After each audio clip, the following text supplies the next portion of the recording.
today is perceptions.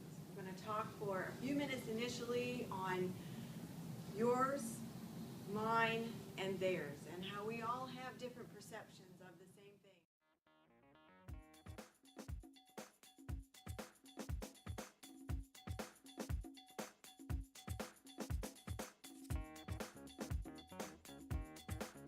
thing. Teachers and friends, the backgrounds and cultures that we were part of and grew up in and sometimes move into when we leave home have an impact on that.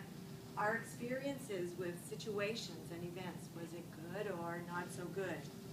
That will affect how we see a similar situation in the future. What about our knowledge and skills? And then lastly, what generational group are we part of? Because that has an impact on how we view things as well. With regard to situations, are we under stress? Are we rushing? Do we have deadlines that we have to meet? Are we going through change? How many of us like change? Some of us have a real difficult time with that because it's disruptive, it's uncomfortable, and sometimes it's risky. We don't know what's going to happen. With regard to our organizations, if we're part of one, work in a team or part of a larger organization, what about the level of acceptance that we feel we have with maybe the leaders or colleagues that we work with or our peer group in particular? We spent a few minutes working on this perception exercise, and we put the results of some of your responses up here on the board. And it was interesting that in a group as small as this one with just 12 people, we had such diverse responses to the same types of activities. And I asked you to put your level of risk associated with these different activities, one being very low or none at all the way to 5 where you perceived it as being very risky. And it was interesting to note that some of you viewed everyday activities as very risky, others of you not so much, where some of the others of you fell in the middle. And we talked about why that was. And maybe you didn't necessarily have the experience, like one of our participants noted that they had actually been in a motorcycle accident. They weren't driving, they happened to be a passenger, but ever since then, they haven't wanted to be on a bike. And some of the other things. We don't necessarily have to have it happen to us, but if someone we know, or if someone we heard about had a bad experience, that can have an impact on how we perceive those types of activities too. Perception is personal. I think most of us are aware of this. We have our view of the world. The way things are is the way it is, right? That's the way we see it. That's the reality for us. So what we see is, what we think is the way it is, and what we want is the way it should be for everyone. During this activity, I asked you all to read this sentence and then have an insight into how you felt about it. What did this statement mean to you? And a number of you shared some really interesting insights into your thoughts about it, and I appreciate that very much. Then after that, I asked you all to count the number of F's that showed up in this statement, and the results here were interesting as well. I asked everyone to get on their feet, and we started the countdown at 5. How many of you saw at least 5? And everyone remained on your feet. We got up to 8, and some of you were sitting down. So for those who were sitting, what did you think? What was going through your mind? Oh, gosh, I was really sure that I had counted all of the F's there. How can these people still be on their feet? Or some of you thinking, did I miss something? What did I overlook? I was so sure. So we had the individual who saw all of the F's come up and point out to us where they were. And what we learned from this exercise is that a good many of us overlooked that significant 2-letter word, right? We overlooked all. And we talked about the reasons for that is because we just skipped over it. We didn't think it was important, or we didn't necessarily see it. The other thing that happens here too is that we pronounce the F in that two-letter word of as a V. And so that's another reason why we tend to miss it. So I think a valuable lesson that we took away from this is sometimes if we allow someone to show us what else could be there, we'll get a bigger picture, a broader picture of what actually is in front of us. So perception is personal. We're going to talk now about how perception is pivotal. And the reason it's pivotal is because the people outside of us, the people around us, have their view of who they think we are. And are they always the same? Maybe, maybe not. But the people around us have their view of the world with us in it. And they see us differently than we see ourselves oftentimes. Have you ever received feedback from maybe your boss or a coworker and you think, are they talking about me? Really? I don't see myself that way at all. Sometimes that can feel really good, and other times you get some feedback that can be quite disturbing. So pivotal is also moving toward the wider world around us, the people around us, the group of folks around us, because we have a different view of the groups of people in our world as well, same as they have their perception of us and we have our perception of other individuals. So on a personal level, we talked about we all have our opinions, points of view about things that are going on around us, situations, events, and people. And then on a professional level, if you're part of a work team or an organization, chances are you've had feedback in the form of a 360 review. Hopefully you get at least an annual performance review. And then coaching. These are ways that we get and also give feedback to the people around us.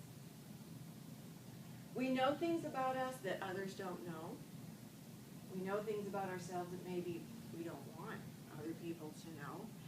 And we also know things about ourselves that maybe people don't need to know. It's not significant. It's not going to matter in the scheme of things.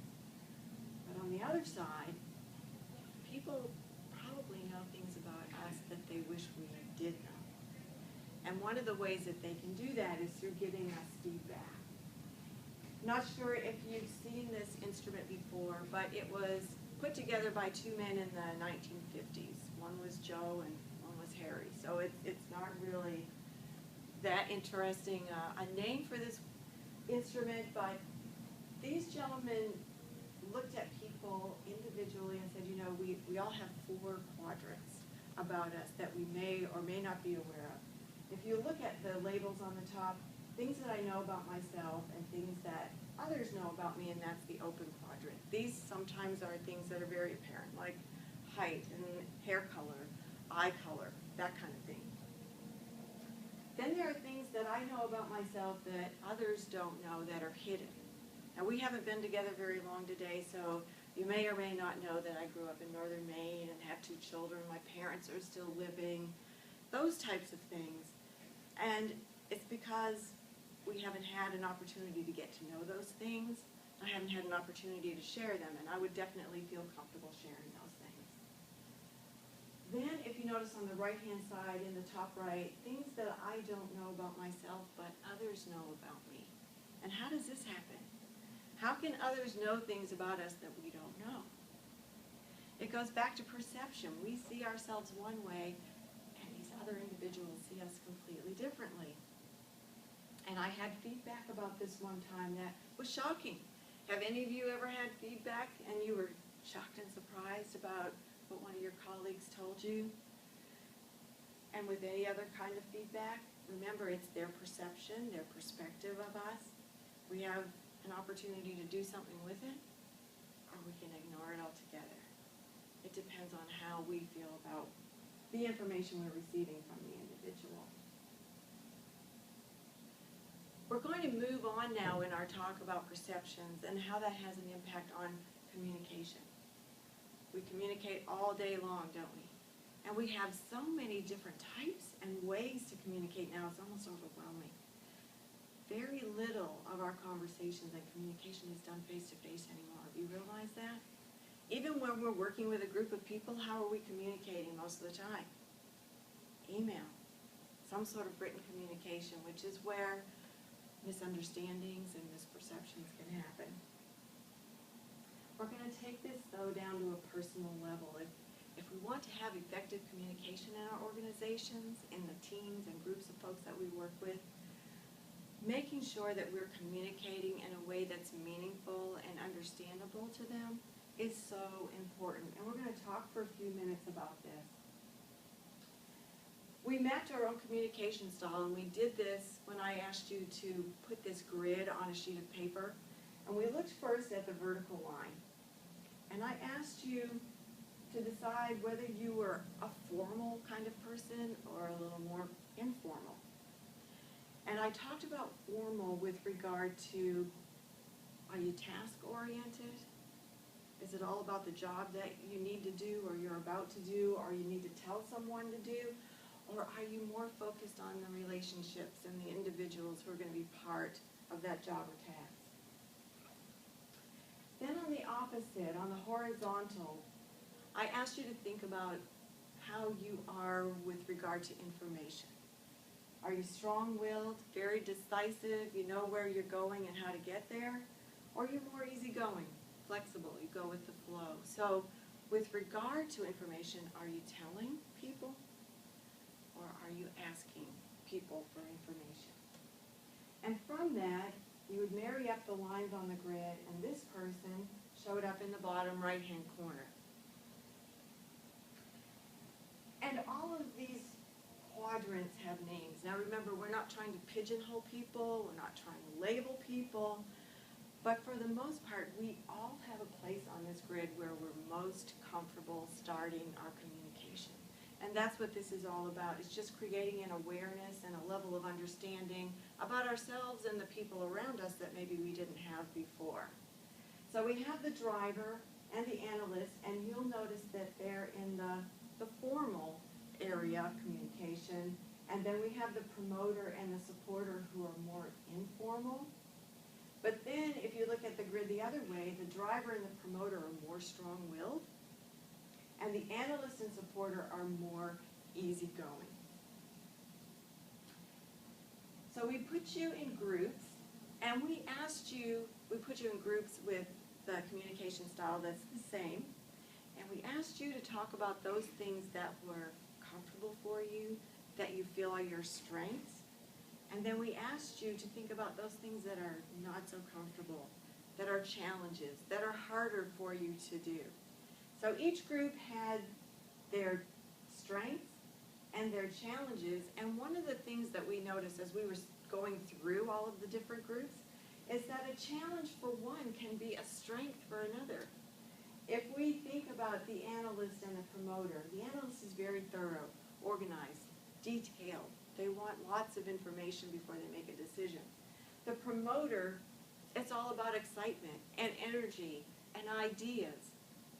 And where they fall down a little bit is that they don't necessarily follow through on what they say they're going to do or what they're excited about. And the analyst is. Whereas the analyst, they can't make a decision, but the promoter is ready to go. They have a way forward. So it's important to think about the people that you work with every day. You probably have an indication by the way they talk and how they interact with people, which of these communication styles they fall into. And it's important to remember that although you are one style, you have to flex occasionally to make sure that when you communicate with someone who's a different style, they're getting your message and they understand exactly what you need from them. So if we think about this, we talked about it when we were in our groups, how the different people styles, if we're not aware of them and not communicating to them, can cause some miscommunication and misunderstandings. But even though we're all different, we all want the same things. So if we are one of these styles, say the driver, let's start there, they want to know what the results are going to be. What are we looking for? What outcomes do we need? The analyst wants facts and data and information so they can make their decision. A promoter wants to know that their ideas are going to be implemented and then recognized. and the supporter wants to know what the impact is going to be on the people in the group or in the company that they work with. We all have feelings. We just show them differently. So the driver wants to feel in control. I've made this decision. This is how we're going to get there. The analyst wants to know that when they've made a decision, that it's the right one, that they had all the information that they needed to make the best decision possible. A promoter just wants to be excited. They're enthusiastic. They're the idea generator. And the supporter, they want to feel included, but they also want everyone else in the organization to feel part of it as well. So the bottom line is we're all different. But hopefully we all want some of the same things, and we all want to work together to get there. So even though we're different, we're not necessarily wrong. We just have different perspectives, different ways of going about getting the results that the organization is looking for and needs. And we have to communicate that